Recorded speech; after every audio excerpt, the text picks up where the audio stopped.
I ask the First Minister what engagement she has planned for the rest of the day. First Minister.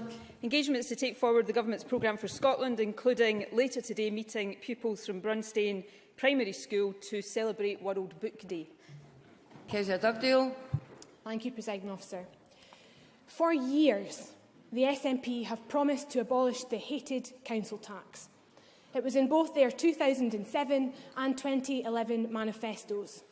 Thousands of leaflets were delivered, billboard after billboard was plastered with the promise to scrap the unfair council tax. The only thing she scrapped yesterday was the council tax freeze. She could have broken her promise on day one, so why did it take 10 years? Well, of course, First Minister. Since 2007, we've made sure there have been 8 years, soon to be 9 years, of a council tax freeze, saving the average Bandy council tax payer £1,500. And Labour have moaned about that every single step of the way. What we announced yesterday, Presiding Officer, are plans to make local tax fairer, or as Professor David Bell described it on the radio this morning, certainly progressive. And we also set out how, with new tax powers, we will make the funding of council services in future more closely related to income, something that Labour has also opposed for many, many years. Now, we are doing this in a fair way. Council tax freeze will remain in place for the next year. After that, the council tax will be capped so that we can't go back to the bad old days when Labour increased council tax by 60%. The band reforms will mean that people in the highest bands will pay a bit more, with exemptions for those on lower incomes, including pensioners. 3 out of 4 households will not pay a single penny more, and low-income households with children will pay less. And out of all of that, we'll raise an additional £100 million a year for education. These are fair, balanced, reasonable proposals, which is probably why Labour oppose them. Kezia Dugdale. We'll get rid, once and for all, of the unfair council tax. The words of the First Minister. And of course, voters should have known that when the First Minister said she would get rid of the council tax, what she really meant was that she would keep it. The whole process has been a sham. Here's the SNP's formula: condemn it, freeze it, order a big report, and then go ahead and do it anyway. And it's not just the council tax. The SNP say fracking is bad, and they have imposed a temporary freeze. A big report has been ordered, but all the signs are that they're going to go ahead and do it anyway.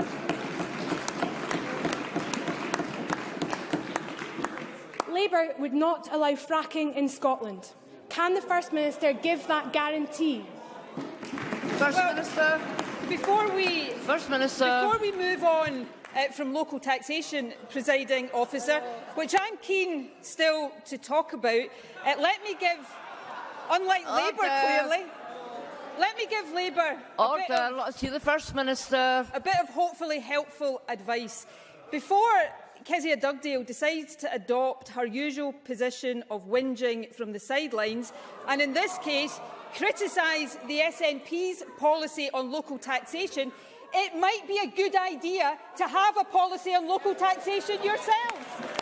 Because Labour talk about reports. Ian Gray is sitting next to Kezia Dugdale right now. In 2009, Ian Gray, then the Labour leader, set up a commission to decide what Labour's policy on local taxation was going to be.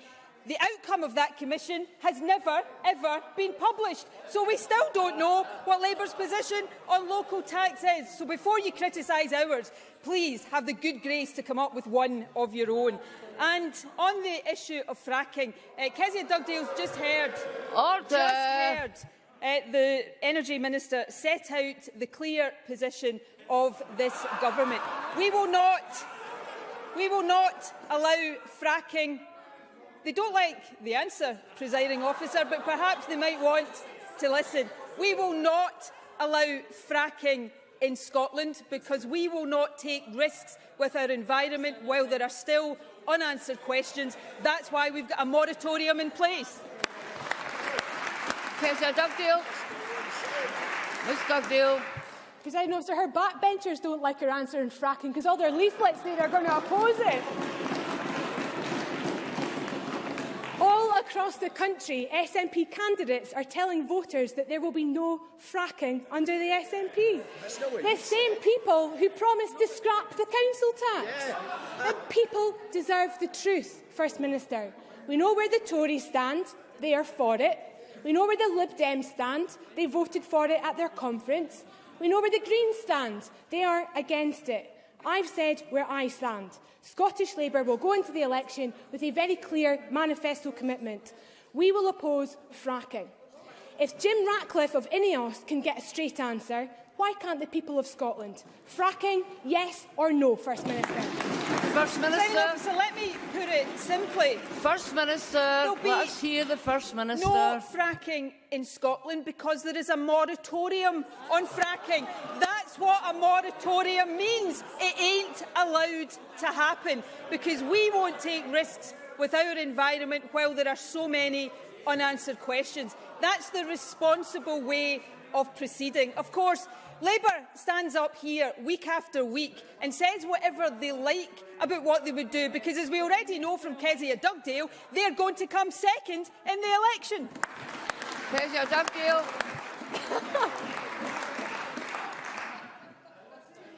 Presiding Officer, Jim Ratcliffe of Ineos says he's had private assurances from her government that the SNP aren't against fracking. His quote says, "They are being quite clear. What they've said to us is they are not against fracking." What does he know that we don't? FOIs show that her Environment Agency and the Department of Energy and Climate Change have agreed to stop minuting conversations on fracking. Her government has tendered for research into decommissioning on fracking. If she isn't planning to frack, why is she preparing for the clean-up? So tell me, First Minister, is the SNP promise to stop fracking a real promise, or is it just an election pledge? Look, First Minister.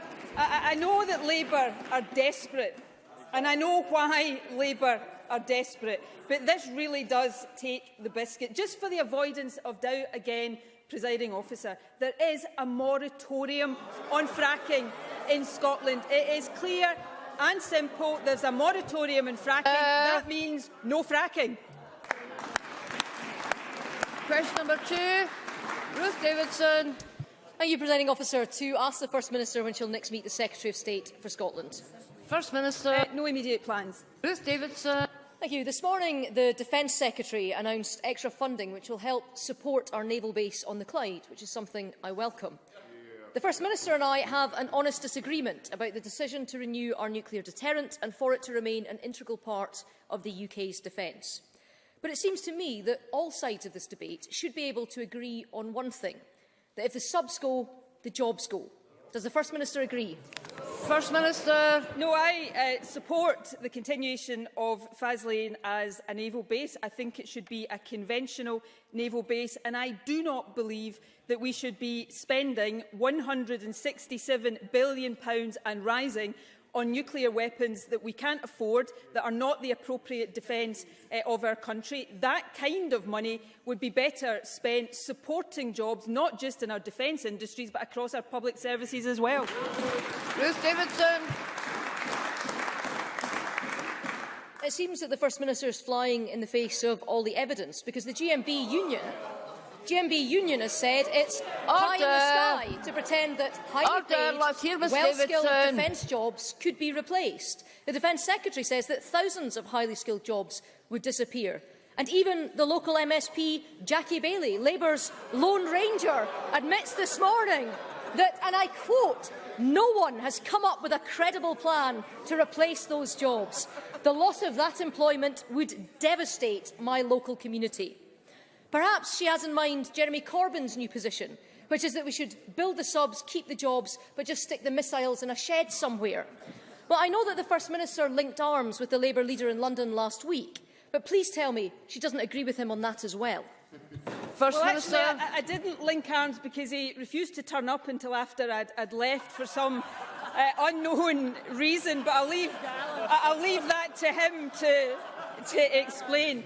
But we know, I have to say to Ruth Davidson, when it comes to the point where you have to call in aid Jackie Bailey, then it really should tell you that your arguments have got rather threadbare.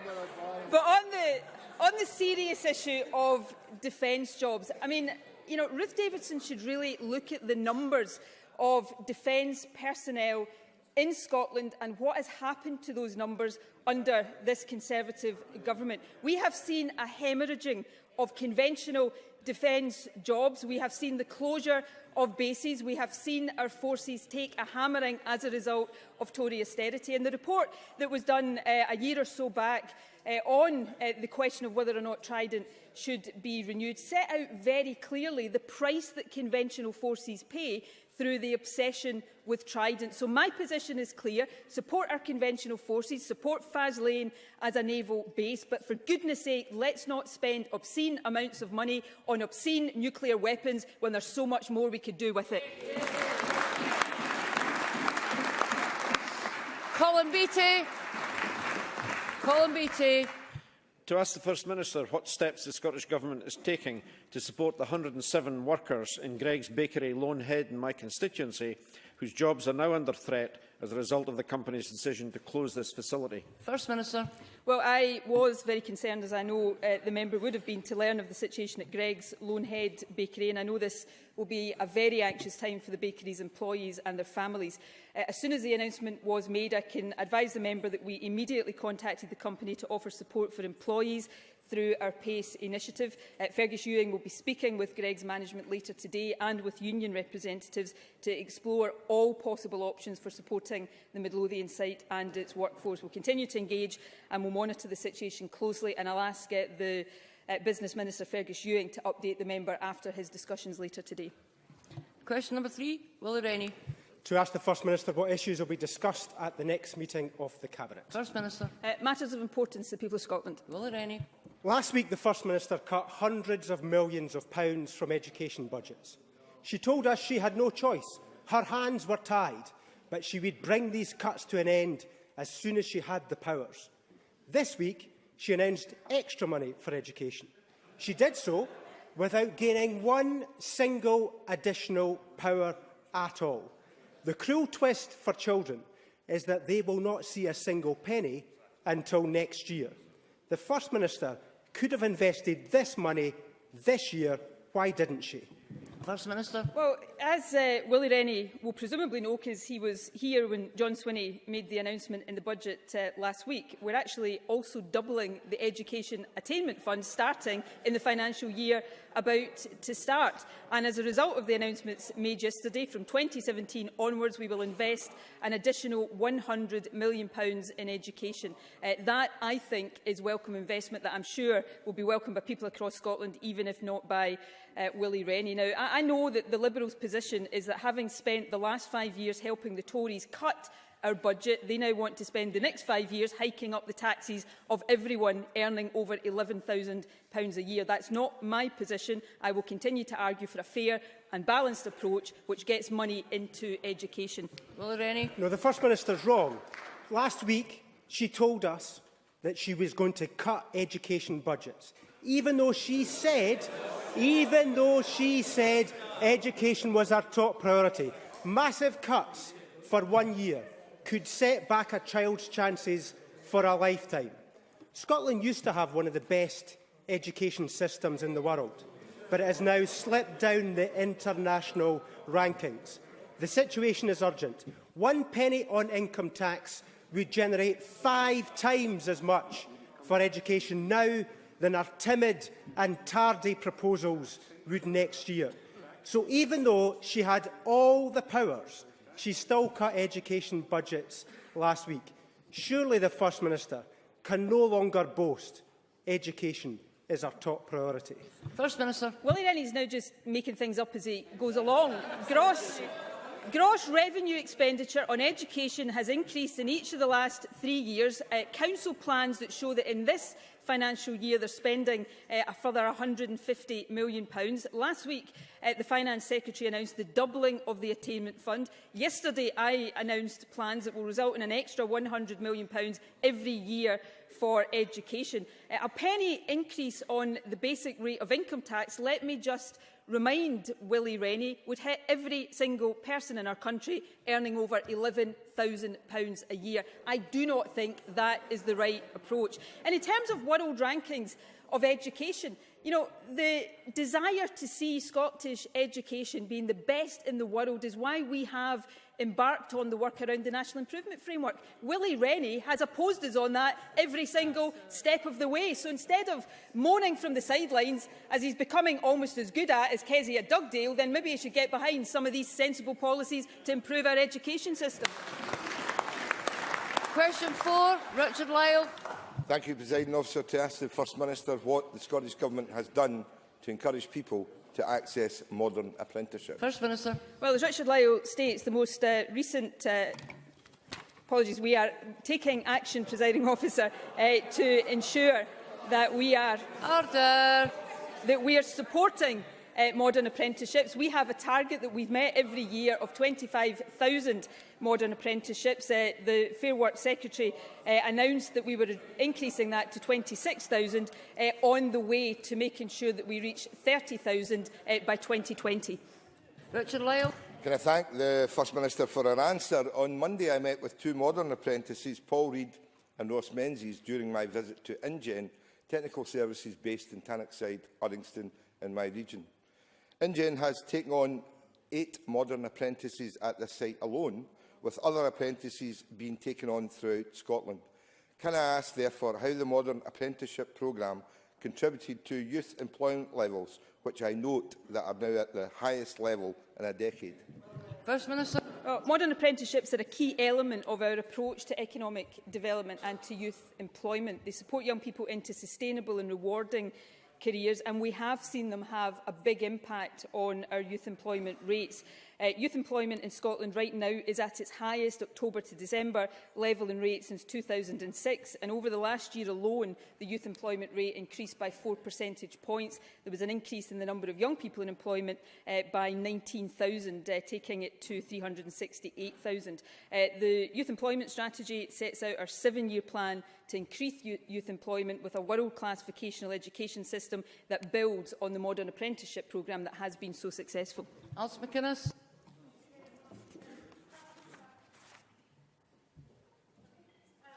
Part of that 7-year action plan that you've mentioned includes the Equalities Action Plan. Would the First Minister update Parliament on what progress there has been in that, particularly in helping disabled young people into modern apprentices? First Minister.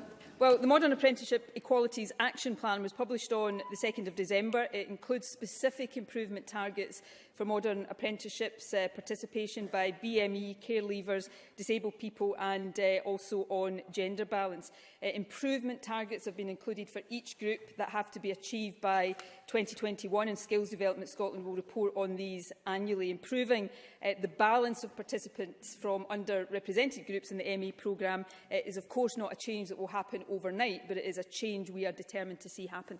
Margaret Fraser. Thank you. Can the First Minister tell us what plans the Scottish Government has for its share of the UK Government's apprenticeship levy when that comes to Scotland? First Minister. Well, if Murdo Fraser could go on to his colleagues in the Westminster Government and get them to give us the detail of the apprenticeship levy, then we might be able to answer the question what we plan to do with it. We have been pressing the Treasury and indeed other ministers in the UK Government and officials to get that information, and we will continue to do so. And when we know what the situation is, we will try to make sure that we use that as positively as possible to enhance and build on the work that we're doing in this area already. In light of the Third Force News article by the Scottish Children's Services Coalition indicating that only 0.41% of modern apprenticeship starts in 2014-15 had a self-declared disability, this is in stark contrast to the 8.6% of the working population aged 16 to 24 who have a disability. Could the First Minister outline the work being undertaken with employers as part of the action plan to ensure that the 2021 target of increasing the number of modern apprenticeships for those with disabilities is achieved? First Minister. Well, working with employers is part of the action plan, because obviously it's employers we need to persuade of the benefits of making sure that we have a more diverse population in the MA programme, and that's, as I say, very much at the heart of the action plan. The targets that I've spoken about that have been set out are challenging targets. They will not, as I've also said, be reached overnight, but progress is already being made following the publication of the action plan. We've already seen some improvement in the proportion of starts from people reporting a disability, 3 percentage points up on the same point last year, and we've also seen a slight improvement in those who reported being from a minority ethnic group. So there's a lot of work still to be done here, Presiding Officer, but those figures are promising, and the work that is set out in the Equalities Action Plan gives me confidence that we'll see further progress in the years to come. Ken McIntosh. Thank you, Presiding Officer. If modern apprentices are so important to the First Minister, can I ask her why is she cutting the Skills Development Scotland budget in real terms, and why in particular is she planning to cut a 50% cut in support for hospitality and retail apprentices until 2020? First Minister.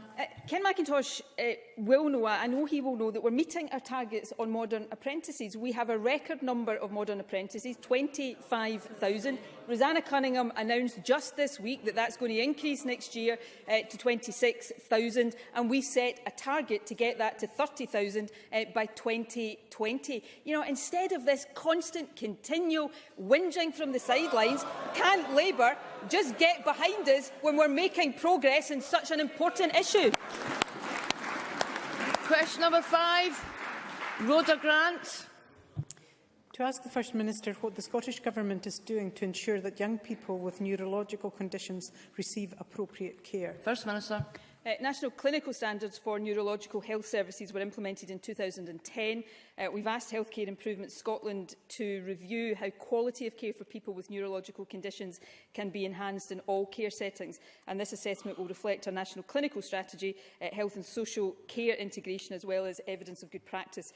Furthermore, in 16-17, we're investing £250 million a year through health and social care partnerships to protect and grow social care services, and also investing £11.6 million to implement self-directed support. And that will increase the availability of social care so that more people can stay at home, sharing their lives with their family and friends, and doing the things that give their lives meaning and value.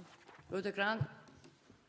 Can I thank the First Minister for that response? She'll be aware of Sue Ryder's report this week highlighting that young people with neurological conditions are being placed in older people's care homes because of a lack of specialist residential care.